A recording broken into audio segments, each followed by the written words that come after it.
Il était une fois, dans une petite ferme nichée au creux des collines du Michigan, un charreau appelé Bob.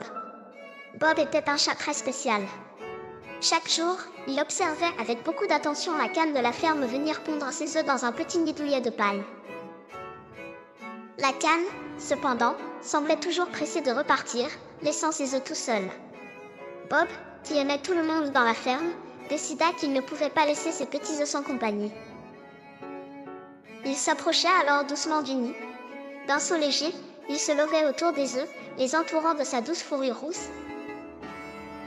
Jour après jour, Bob restait là, gardant les œufs bien au chaud, les protégeant comme s'ils étaient les siens. Les animaux de la ferme le regardaient avec curiosité, jamais ils n'avaient vu un chat devenir couveur. Le temps passa, et un matin, quelque chose de merveilleux arriva. Les œufs commencèrent à se fissurer. Bob regardait cela avec des yeux écarquillés et curieux. Peu à peu, les coquilles se brisèrent et de petits canetons, tout jaunes et duveteux, en sortirent, caillant doucement. Bob n'en croyait pas ses yeux. Ces petits êtres si fragiles étaient désormais devant lui, le regardant avec confiance. La canne arriva, jeta un coup d'œil aux petits, puis s'éloigna tranquillement pour retourner à sa promenade autour de la ferme. Bob était perplexe. La maman canard ne semblait pas prête à rester avec ses petits. Alors Bob fit ce qu'il faisait de mieux, il se coucha près des canetons et leur donna de petits coups de langue affectueux pour les réchauffer. Les canetons se blottirent contre lui, et Bob se sentit, pour la première fois, comme un vrai papa. Les jours passèrent, et les canetons grandirent sous la protection de Bob. Il le suivait partout. Quand Bob grimpait sur la barrière en bois, les canetons tentaient de le suivre en sautillant maladroitement. Quand Bob s'étendait sous l'arbre pour faire une sieste, les petits se blottissaient tout contre lui, s'endormant paisiblement.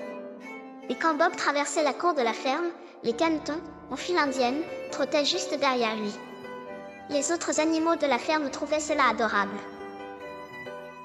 Les chèvres s'arrêtaient de brouter pour regarder cette scène amusante, tandis que les chiens de berger souriaient en voyant Bob mener cette petite bande de canetons à travers la ferme.